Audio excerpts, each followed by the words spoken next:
Albert Einstein is credited with having said that only two things are infinite, the universe and human stupidity, and I'm not sure about the first. We need to add another one to that checklist. The other third thing that is infinite in this universe is Gretchen Whitmer's corruption and dishonesty. I guess that's four things.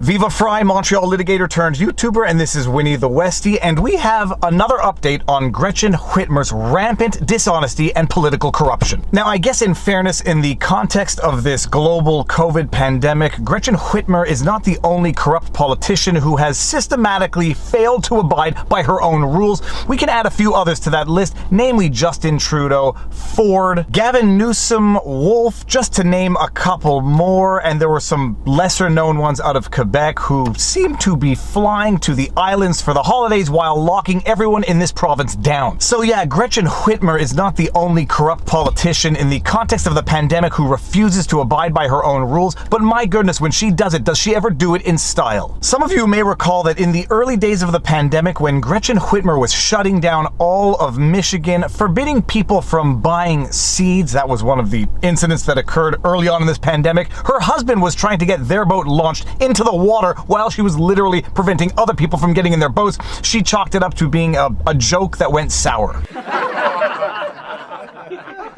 Well, as we say in French, plus ça change, plus ça reste le même. In English, it is the more things change, the more things stay the same. A year later, and Gretchen Whitmer is up to the same nonsense. From Deadline Detroit, politics, LaDuff, come clean, Governor Whitmer. Who flew from Michigan to Florida with you? May 17, 2021, 9:07 p.m. by Charlie LaDuff. Now, let me open up my first parentheses here. Charlie LaDuff is a journalistic badass. He is what reporters are supposed to be. I will admit that I pretty much only read his stuff when it comes to Governor Whitmer, so I don't know if he is this much of a journalistic badass when it comes to other issues, but when it comes to Governor Whitmer, this guy seems to be the only one reporting the dirt on her. And the second parentheses, just to lay the framework and the context so you know what's going on, back in March of this year, there was another flare-up of COVID in Michigan, and while Governor Whitmer was telling people not to travel, lo and behold, she went to visit her father, who was apparently not doing very well. Where did she go to visit her father? Open Free, Florida. And it's not just that she up and left to Florida to visit her father. How she got there will blow your mind. Come clean, Madam Governor. Tell the people who was on that plane with you. Tell them, madam, or I may have to. Now, I don't know if Charlie LaDuff was actually trying to rhyme like Dr. Seuss, but it certainly sounded that way, and it stuck in my head. But moving on with this article,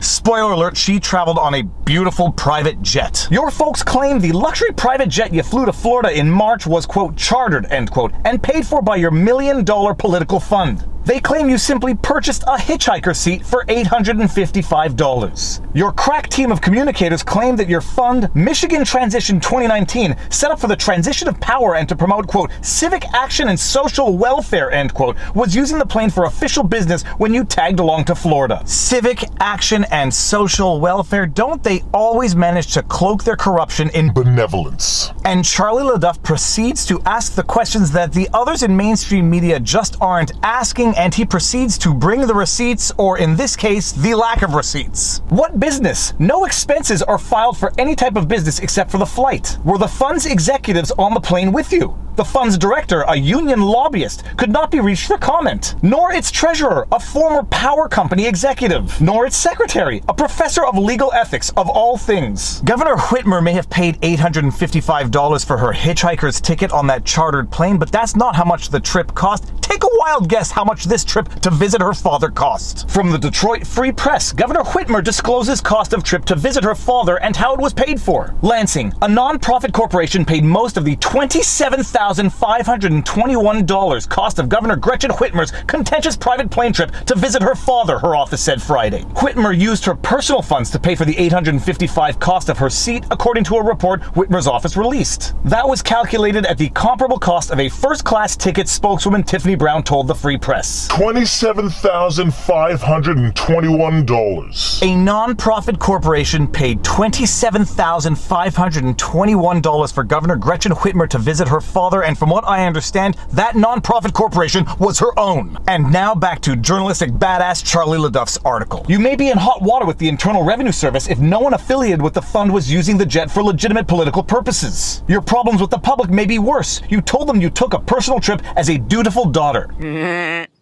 duty. So who else was on the Gulfstream G280? To quote my late grandmother, although I think she borrowed the expression from Mark Twain, possibly because she was old enough to have actually dated Mark Twain, to be a good liar, you have to have a good memory, and it seems that Gretchen Whitmer does not have a very good memory, because you know that whole story about her having chartered the flight? Well, it seems like the owners of that plane are not licensed to charter that flight. Or that plane. I don't know how it works. Now comes a clever piece of reporting by Paul Egan of the Detroit Free Press, who reveals that the wealthy businessmen who own the jet plane through a limited liability company are not licensed to charter out aircraft for passenger use, though Whitmer's handlers claim that's just what they did. Gretchen, you got some splaining to do. That's because they didn't. Rich men don't rent out their toys. They let you use it because you asked to use it. That's what they told me. How could they say no? You have them over a barrel. They've got business with the state, and you, of course, have the power to shut down the state. I know nothing of these accusations, but it is not only the fact that while Governor Whitmer was shutting down Michigan, telling people not to travel, she was going to visit her own father.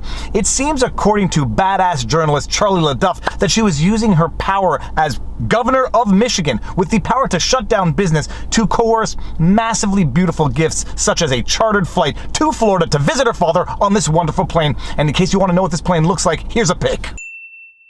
But as they say, no good deed goes unpunished, and let's just see what the owners of this jet might have in store for them as a result of their good deed to Governor Whitmer. That group of businessmen could be in hot water with the Federal Aviation Administration because of reports the plane was chartered, and they're not happy. So come clean, Madam Governor. Own up to it. Don't stick someone else with your self-made mess. The trip was 2 months ago, but you and your slush fund are only paying now, and well under market value for that matter. Your crack team of pillow fluffers claim you paid for the ride just as soon as you got the bill. Funny, no check had been cut when I started asking around earlier this month, and you produced no proof that an actual check has been cashed. You're the governor, and it's the public's right to know. And just wait until you see what nonprofit was paying $27,521 so that Governor Gretchen Whitmer could go visit her father in Florida. And let's take a look at that slush fund. It's a 501c4, the kind of political nonprofit that got former Governor Rick Snyder into hot water for secrecy and landed former Mayor Kwame Kilpatrick in federal prison for corruption. The Michigan Transition Fund was set up in 2018 to help finance the change to the Whitmer-Gilchrist administration. In March 2019, 2 months after the inauguration, it had a balance of $1,526,100. So it's strange that a fund set up for transitioning to the new gubernatorial administration would take in contributions totaling $246,873 from March 1, 2019 to April 30, 2021. So it would seem that Governor Whitmer was using money from her Michigan Transition Fund set up in 2018 to transition from one governor to the next. It had a balance of $1.5 million, and she was using money from that transition fund to pay for her trip to visit her father. Okay, folks, show's over. Nothing to see here. Show's... Oh my God! A horrible plane crash! Not only that, but it would seem that the fund was still receiving donations even after the transition. Let's let that sink in. And who was donating to that fund? Well, Charlie LaDuff provides a list, and here's that list. $50,000 from Chemical Bank, $50,000 from A Stronger Financial Michigan, a political action committee linked to the Michigan Credit Union League. The Michigan Association of CPAs chipped in $12,500. 3 communications companies, Comcast and Charter Communications, gave $10,000 each, topped by $25,000 from AT&T, which contributed $25,000. And you want to know why they call these things slush funds? Just because there's so much money in it, you don't know what to do. It's like mushing your hands through slush, and just wait until you see the expenditures from this slush fund. In total, expenditures for the fund exceeded $1 million from March 1, 2019 to April 30, 2021. For what? Among those expenditures, quote, office administration, end quote, totaled $412,360.96. That's a lot of paper clips. Consulting fees totaled $209,605, but no consultants are named. Then in May, the fund paid $27,521 for the private jet to West Palm Beach. Campaign law says you cannot set up a fund for altruistic purposes, invite corporate donors to make tax-deductible contributions, then appropriate those dollars for personal use outside of the purpose of the nonprofit. So tell us, Governor, who was on that 9-seat plane? I am not exaggerating when I say it. It is infinite level corruption. Governor Whitmer just cannot stop. In the early stages of the pandemic, while she is locking everyone down and forbidding other people from using their own property, her husband is trying to get their boat in the water. 1 year later, when Michigan is in the dumps in another flare-up, as she is telling Michiganders not to travel, she is busy going to see her father, of all places, in Florida. And how is she getting there? She's paying $27,000 from her own nonprofit to use a private jet of her corporate donors. It is nothing shy of infinite and, worse still, shameless corruption. Governor Whitmer, you have some explaining to do. To be continued, because it doesn't look like Charlie LaDuff is going anywhere, and as soon as there is any news on this subject, I will be doing a follow-up vlog on it, sure as sugar. And if you like my videos, you like my content, please be sure to like, share, subscribe, hit the notification bell, and drop a comment in the comment section below, because it feeds the algorithm. If you want to support the channel, all of these support links are in the pinned comment. We've got PayPal, Patreon, subscribe to our YouTube membership. We've got merch, Keep Calm, and Vlog on, among other things. Robert Barnes and I do weekly live streams every Sunday. We do weekly streams with a guest every Wednesday called The Sidebar. We are also on Locals. It is VivaBarnesLaw.locals.com. All of my content is also on Rumble, so you can watch it there. But more important than anything, take care of yourself, check in on friends and family, make sure everyone around you is doing well, and now you know your vlog. Peace out. Booyah!